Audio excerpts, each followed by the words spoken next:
사람들이 교회를 다닌다고 해서 다 예수를 믿는 건 아니에요. 그냥 교회를 다닐 뿐이지. 그러니까 본이 돼야 돼요. 본이 돼야 된다. 그러니까 누가 전도를 해와도 어떤 사람이 전도하느냐에 따라서 전도받은 사람도 그 사람을 닮아가는 거예요. 그러니까 주일 성수 잘하고 11조 생활 잘하고 정말 전도도 열심히 잘하고 모범적인 신앙생활을 하는 사람이 전도를 해오잖아요.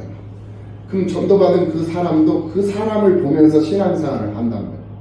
그러니까 그 사람도 주일 성수를 이렇게 철저하게 해야 되는가 보다. 이렇게 생각하고 자기도 자기를 전도한 사람을 본받아가면서 주일 성수를 철저하게 합니다. 저분이 가만히 보니까 헌금함 앞에서 11조를 드려요. 그게 뭐야? 라고 물었어. 이거 11조야. 10분의 1은 하나님 앞에 드리는 거거든. 하나님께서 내게 많은 것을 주셨기 때문에 나 또한 10의 1은 하나님 앞에 드리고, 그리고 또 10의 1을 띄어서 우리 부모님께 드리고, 또 10의 1을 띄어서 우리 아이들에게 주고, 또 10의 1을 띄어서 내 이웃에게 또 봉사하고 구제하고, 그 나머지 가지고 나를 관리하고 내 생활에 보탬이 되는 그런 삶을 살아가는 거야. 그래? 그럼 나도 그렇게 해야 되겠네? 당연하지. 이렇게 본이 되거든. 그러니까 전도를 받은 사람은 전도한 사람을 바라보면서 신앙이 올바르게 성숙하고 성장해가요. 이기적이었던 사람이 이제는 신앙생활을 하면서 전도한 사람의 영향을 받으니까 이제는 이타적인 사람이 되고, 자기중심적인 삶을 살았던 사람이 이제는 타인을 돌아볼 수 있는 그런 여유가 생기고, 하나님의 영광을 위해서 일할 수 있는 그런 여유가 생겨요. 그러니까 누구에게 전도를 받아서 누구에게 영향을 받느냐에 따라서 그 사람의 질이 달라지고 그 사람의 삶의 가치, 방향이 달라졌거든요. 요즘에는 우리가 못 먹고 사는 사람은 없어요. 굶주리면서 사는 사람은 없습니다. 다 배부른 삶을 살고 다 풍요로워요. 다 풍요를 누리고 있어요. 아무리 가난한 사람들도 없어서 못 먹는 사람은 없습니다. 세상이 그렇게 돼 있어요. 복지가 잘 되어져 있기 때문에 말입니다. 그런데 중요한 것은 먹고 살려고 입는 것이 중요한 것이 아닌 그런 세상이 되어버렸어요. 무엇이 중요하느냐? 가치관이 이게 중요한 거예요. 이 가치관이 보이는 것에 있느냐 보이지 않는 것에 있느냐, 여기에 따라서 그 사람의 이 삶의 인생의 질이 달라져 버려요. 그래서 우리는 영적인 삶, 정서적인 그런 삶을 잘 살아갈 수 있는 사람이 이 인생을 잘 사는 사람이다라고 평가를 해볼 수가 있죠. 우리는 잘 살기 위해 잘 먹으려고 노력을 하잖아요. 좋은 것을 누리고 좋은 것을 먹으려고. 그걸 가리켜서 웰빙이라고 하죠. 잘 먹고 잘 살기 위해서 웰빙을 우리가 추구를 합니다. 그런데 그것만 추구해서는 안 된단 말이에요. 지금은 잘 먹고 잘 사는 것만 중요한 것이 아니라 가만히 보니까 잘 죽는 것도 중요하다. 그래서 우리는 언제 죽을지 모르는 그런 한치 앞을 내다볼 수 없는 그런 인생을 살고 있어요. 변수가 많은 세상이잖아요. 어떤 변수가 우리 앞에 놓여서 내가 어려움을 청하게 될지, 내가 하나님 앞에 인사도 드릴 만한 그런 여유도 없이 하나님 앞에 가버릴지 아무도 모른다니까. 그런 인생을 우리가 지금 현재 살고 있는 거예요. 그러니 우리는 내가 살아있는 동안에 정말 예수가 없으면 안 된다는 것을 분명히 알고, 예수를 잃어버리면 바로 근심이 오고 걱정 오고 염려가 오잖아요. 그러니까 예수를 잃어버리지 않기 위해서 우리는 늘 말씀 상고하고, 늘 하나님 앞에 말씀에 근거된 기도 드리고, 하나님 맡겨주신 몸된 제단, 주님의 몸된 이 교회를 돌아보고 살피고, 또 함께 이렇게 붙여진 성도들과 좋은 것을 나누고 좋은 얘기하고, 세상적인 것 나쁘고 안 좋고 서로 상처가 되는 이런 것들은 그냥 덮어버리고, 그러면서 생산적인 삶을 살아가면 교회는 그 어떤 가정보다도, 우리가 믿음의 가정, 영적 가정 아니겠습니까? 더 아름다운 가정을 이룰 수가 있는 거거든요. 그런데 지금 현재 이 사회적인 상황으로 봤을 때 둘이 맞벌이 하지 않으면 못 사는 사회가 돼버린 거예요. 그러니까 맞벌이를 해야 돼, 같이 벌어야 돼. 근데 애 낳을 수 있는 그런 시간의 여유가 없어요. 우리는 나라와 민족을 위해서 기도를 해야 됩니다. 대통령을 위해서 기도해야 돼요. 이게 하나님이 말씀하신 거거든요.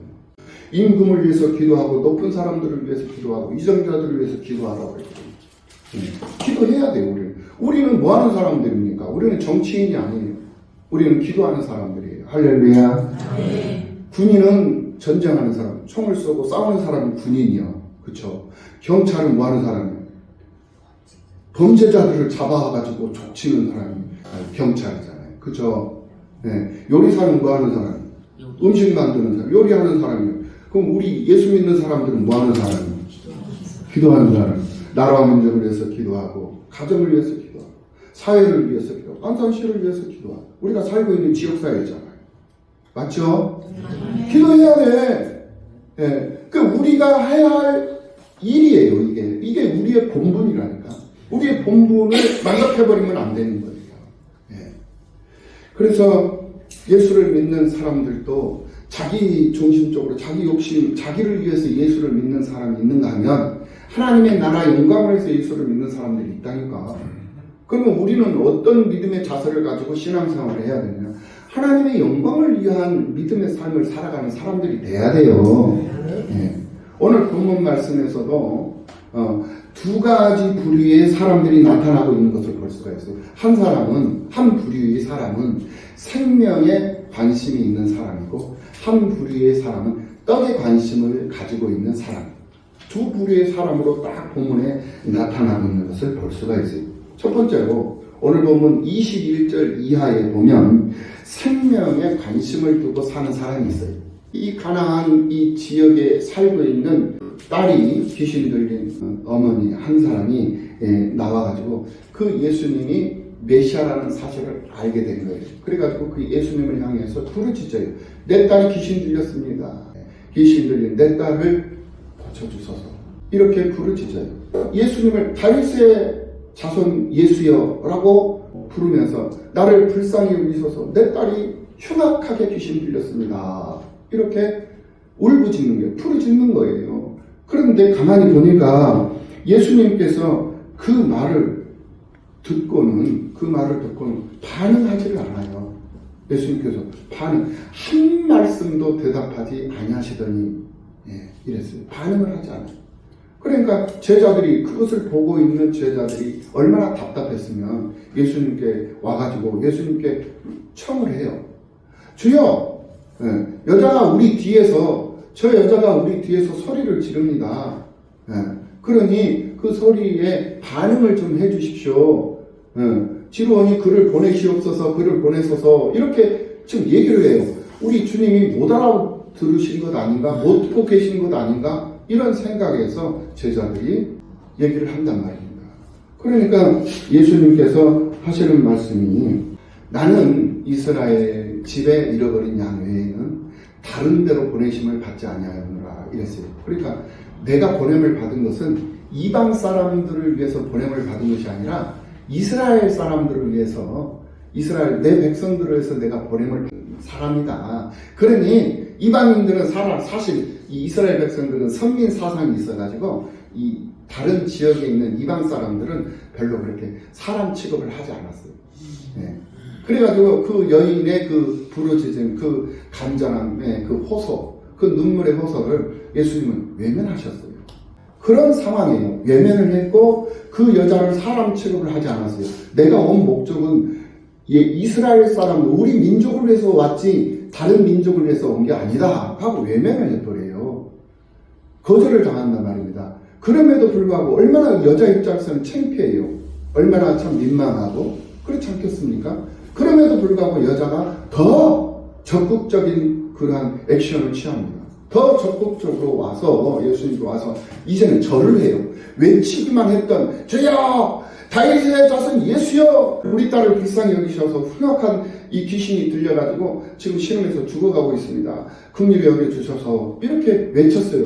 그런데 예수님께서 그걸 외면을 하니까 더 적극적으로 와가지고 예수님 앞에 절을 하면서 주여 저를 도우소서. 예수님께서 다시 그 말에 반응을 해요.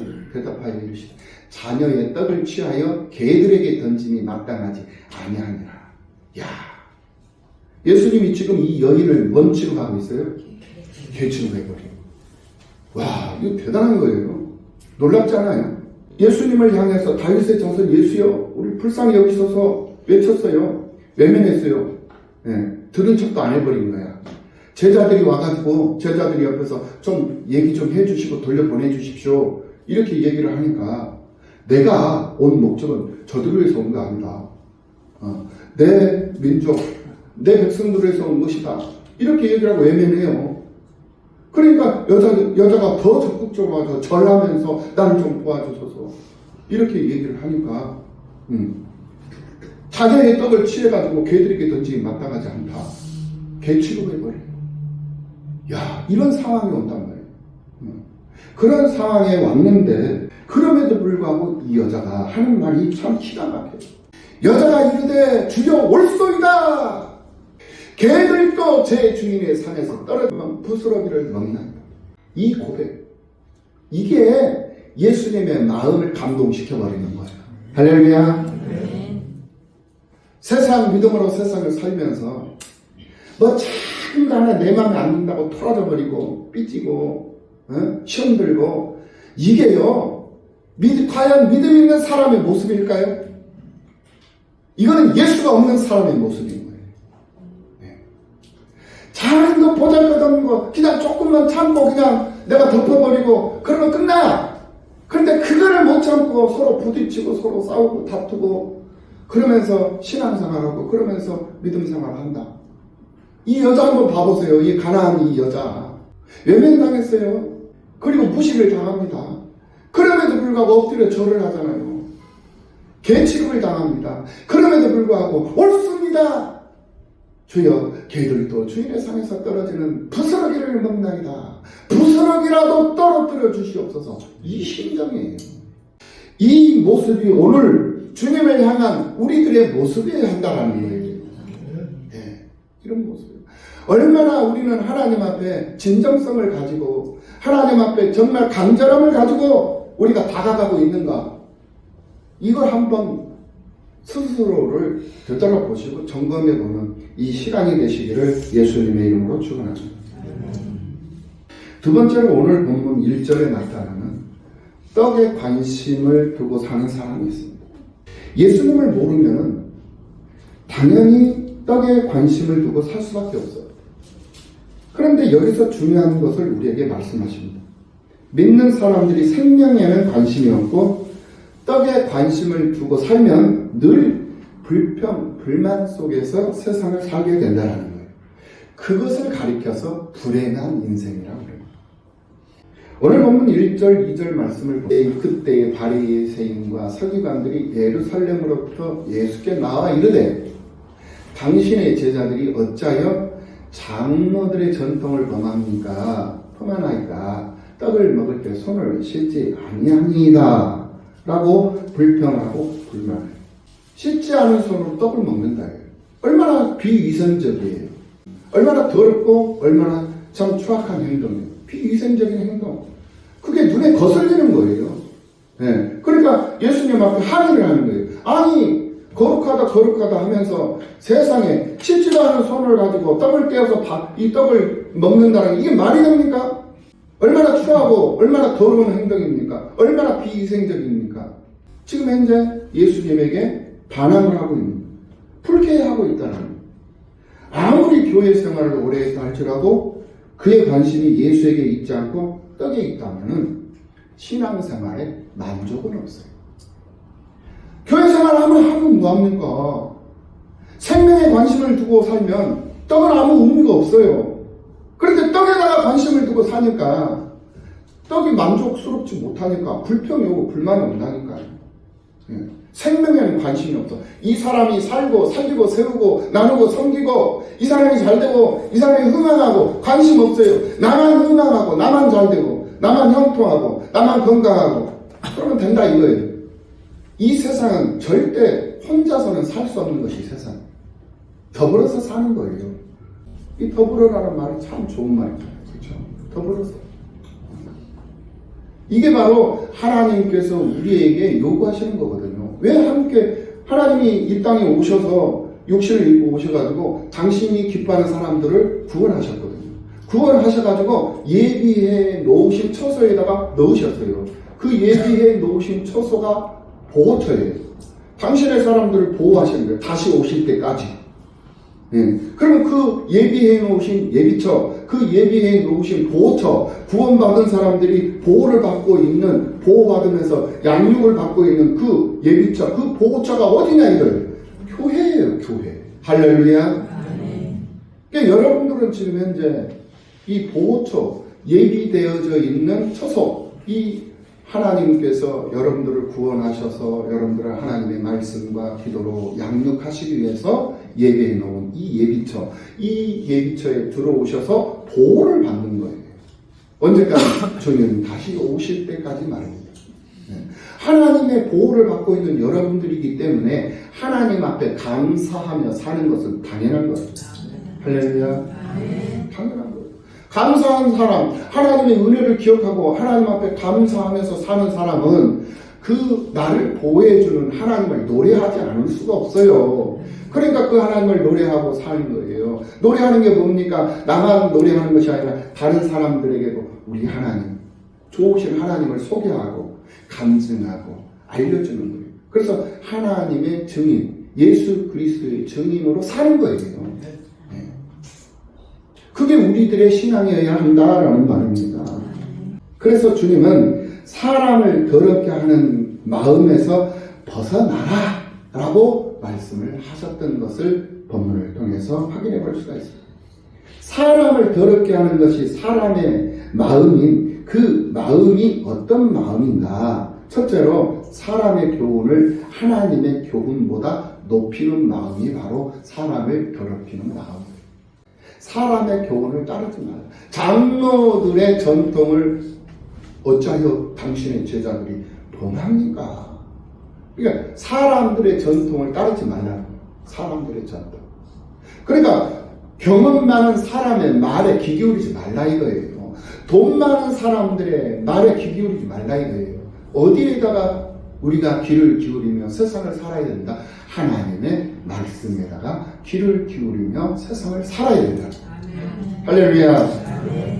지식이 많은 사람, 경험이 많은 사람, 돈이 많은 사람, 명예가 있는 사람, 이런 사람들의 말에 귀 기울이고 그런 사람들에게 마음 빼앗기면서 세상을 살면 그 인생은 결과적으로 불행한 인생이 된다는 거예요.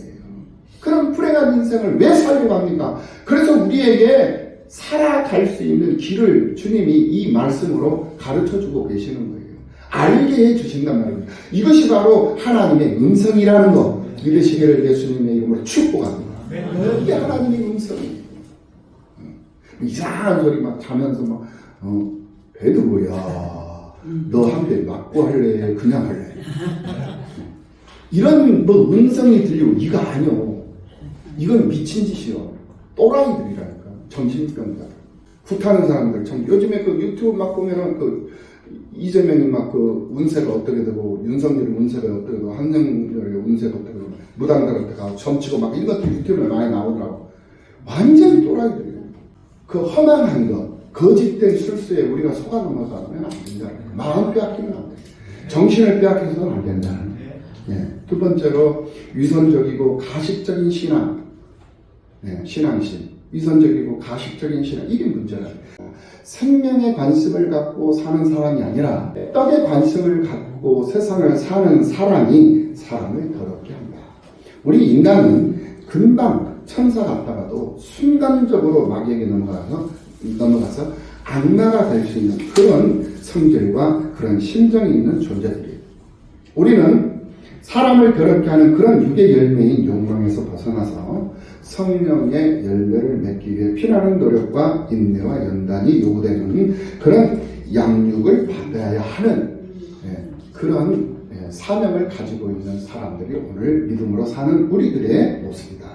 디모데전서 4장 8절 말씀을 보면 육체의 연습은 약간의 유익이 있으나 경건은 번사에 유익하니 이랬어요. 그러니까 육체의 연습은 약간의 유익함이 있지만은 경건한 삶을 살아가는 그 경건의 연습은 금생과 내생에, 범사에 유익하고 금생과 내생에 약속이 있느니라. 이렇게 했어요. 그러니까 육체의 연습은 별 의미가 없어요. 약간의 유익함만 있을 뿐이다. 그런데 경건의 연습은 우리에게 범사에 유익함을 주는 거예요. 할렐루야. 그러니까 약간의 유익을 위해서 육체의 단련, 이것도 물론 중요하죠. 근데 이것보다 더 큰 관심을 갖고 살아야 할 우리의 관심사는 경건에 있다. 경건. 그래서 경건의 연습은 우리에게 무한한 유익을 주는 것이다. 그래서 경건의 연습은 많이 하면 많이 할수록 좋은 것이다. 그래서 왜 범사에 유익한 것입니까? 그래서 금생과, 지금 살고 있는 금생과 내생에 약속이 있는 것이니까. 그래서 우리는 육체의 연습도 중요하지만 그보다도 더 우선적인 연습, 바로 경건의 연습.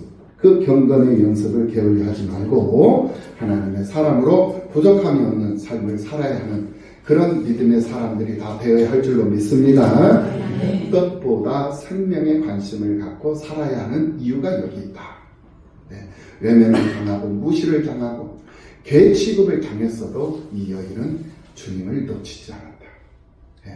이거 다시 한번 정리하시고 믿음으로 승리하는 믿음의 삶을 살아가는데 부족함이 없는 여러분들의 삶이 되시기를 예수님의 이름으로 축원합니다. 기도하시겠습니다. 살아계신